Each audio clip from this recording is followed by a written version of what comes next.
If you're getting ready to walk the Camino de Santiago, you've probably seen about 100 different packing lists. And if you're still wondering what's actually worth bringing and what's not, this video will save you so much guessing. I actually just finished walking the full Camino Frances from St. John all the way to Santiago, and then I continued on to Finisterre and Musha. And I can proudly say that my packing list ended up being nearly perfect. In this video, I'll share exactly what I brought, what I wish I'd packed, and the one small item that literally saved my entire trip. It's something I haven't seen on any other packing list, and honestly, if I hadn't packed it, I think I might have had to quit early, so make sure you stay until the end for that. I'll also include links to everything I mentioned in the description below so you can easily build your own packing list. Let's start with the backpack because finding the right one makes everything easier. I carried everything in the Osprey Series 34-liter pack, and it ended up being the perfect size. It was big enough to fit what I needed, but small enough to keep me from overpacking. So if you're debating sizes, I'd say somewhere around 30 to 36 liters is the sweet spot. Everything fit comfortably and nothing felt like dead weight, which makes a huge difference when you're walking 800 kilometers across Spain. Now let's talk about what I actually packed, starting with clothes because they take up the most space and usually cause the most regret if you get them wrong. Now, I kept it simple with a wear one, wash one routine. That means I hiked in one outfit and then I washed it at the end of the day so it was ready the next morning. And then I had a second outfit I could wear in the evening or in the morning if my previous outfit wasn't dry. But it usually always was because all of my stuff was quick dry, which I highly recommend.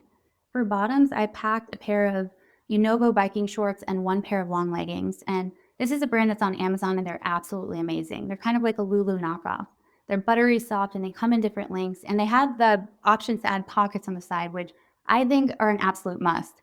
I use them to keep my phone handy and for chapstick and loose change for cafe stops. On top, I brought two quick dry tank tops, two quick dry long sleeve sun shirts, and a lightweight rain jacket that doubled as a windbreaker.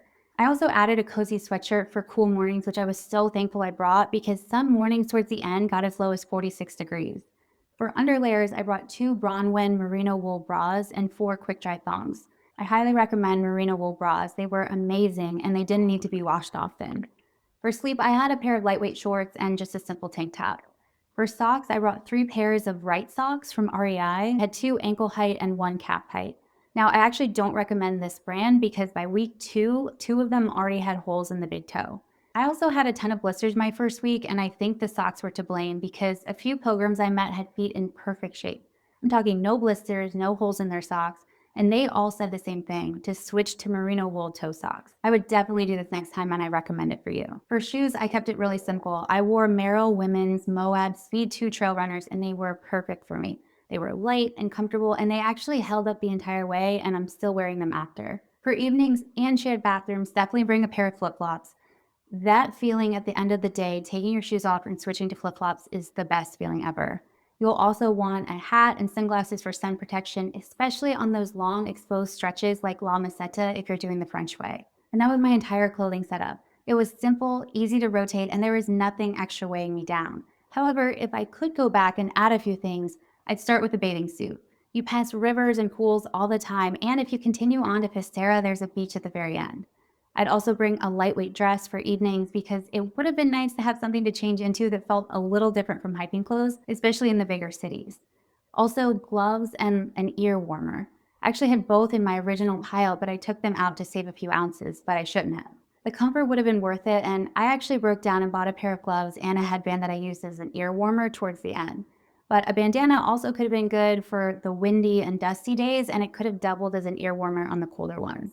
But other than that, my clothing packing list was pretty perfect. Moving on to toiletries, the main rule is simple. Just bring what you need to start, not for the whole trip. You'll actually find everything you need along the way, so skip anything full size. I kept everything in one clear Ziploc bag so I could see it all at a glance. I brought a small chunk of a face wash bar, small chunk of a shampoo bar, and one all-purpose bar that worked for both laundry and body wash. And then just the basics. A toothbrush, a mini toothpaste, floss, a tiny hairbrush, a razor with extra head, tweezers, nail clippers, and a few tampons. And this doesn't apply to everyone, but I also had my retainers, and I brought one retainer cleaner tab for each week. And for skincare, I kept it super minimal, just some tretinoin, a small face lotion, sunscreen, and a tube of Dr. Brand's No More Baggage. I skipped makeup completely, but that one was really nice to have on those super early mornings after sleepless snoring nights in the albergue. It works so well for under eye bags, although honestly I stopped caring about my appearance pretty early on, and that was really freeing. Chapstick with an SPF is a must. My lips cracked by the end and still taking forever to heal, so don't skip on that one. I also packed a small first aid kit that had naproxen, Band-Aids, blister cushions, Neosporin, some electrolyte packets, a pack of tissues, and a few stomach meds for gas and diarrhea, just in case. But I was very lucky not to have any stomach issues, but people definitely did on the trail, so bring those. For electronics, I kept things really light. Everything fit into one small water-resistant pouch. I brought my AirPods, which I actually almost didn't pack because I thought I wanted silence and presence, but they ended up being one of my favorite things I brought. I used them for music and meditations and audiobooks, and some of the things I listened to on those long stretches completely shifted how I experienced the walk. I'm going to make a video soon about this, so be sure to subscribe so you don't miss it. I also had my phone, a charger, an adapter, and a small power bank. I was lucky to have a new phone on the Camino, so my phone battery usually lasted most of the day, but that little charger was enough to top it up during super long days. I had two charging cables, one for my iPhone and one for my AirPods. The thing here I'd change is having a longer cord for my iPhone. If you're staying in shared accommodations and you get a top bunk, sometimes the outlet isn't next to you, and it would have been nice to have some more leeway with the cord. I also brought a headlamp, which was great for the days that I wanted a super early start before sunrise, because some of the paths were pitch black in the morning, so a light is definitely necessary if you think you'll start early. For tracking, I used just a simple tracking watch, nothing fancy. It just showed my miles, my calories, and time. This was another thing I almost didn't bring, but I'm so glad I did. Being able to check in and see how far I'd gone each day and how much was left helped so much with my morale. I also brought my DJI Pocket 3 camera with a small tripod, but to be honest, I didn't end up using it much. I didn't take the time to learn it before leaving, and it's not super intuitive. And in the end, I mostly wanted to capture moments on my phone because I imagined myself posting a lot more than I actually did. But if you're planning to film a lot, it really is amazing and it's super light. Just make sure you're comfortable using it ahead of time. Otherwise, your phone is more than enough. Two things I really wish I'd packed were my Kindle and a small Bluetooth remote for taking photos on my phone from further away. There was so much downtime in the afternoons, and it would have been really nice to have something to read, and a Kindle is so lightweight, it really wouldn't have added much weight. Also, that remote would have saved me from sprinting back and forth trying to beat the 10-second timer. My water bottle was a lightweight Stanley that fit perfectly in my side pocket and never leaked. And for walking poles, I'd say they're a must, especially if you're starting in Saint Jean and crossing the Pyrenees. They take so much pressure off your knees and really help with balance on the rocky descents. I think I would have fallen without them, honestly. My pair folded up and fit nicely in the side pocket when I wasn't using them, and they were super easy to put together and take apart, and I felt like they were very sturdy. I also brought a couple of large plastic bags, which came in handy more times than I expected. I used them for grocery store snacks, freshly washed fruit, and one time when I had a bed bug scare, just to isolate my gear until I could wash it. Luckily, nothing came from that. For sleep, I had an inflatable pillow, which I honestly could have skipped because every place had one, and a sleeping bag liner, which actually is a must if you're staying in albergues. It adds warmth, it keeps you clean, and it just gives you peace of mind when the blankets are questionable, which a lot of them were. A few smaller items that came in handy were two lightweight ponchos that had cap sleeves and a hood with ties to keep the water out. These were basic but surprisingly effective and reusable. I also brought a few zip ties and carabiners, which were good to hang things off my bag. Also, safety pins are a must.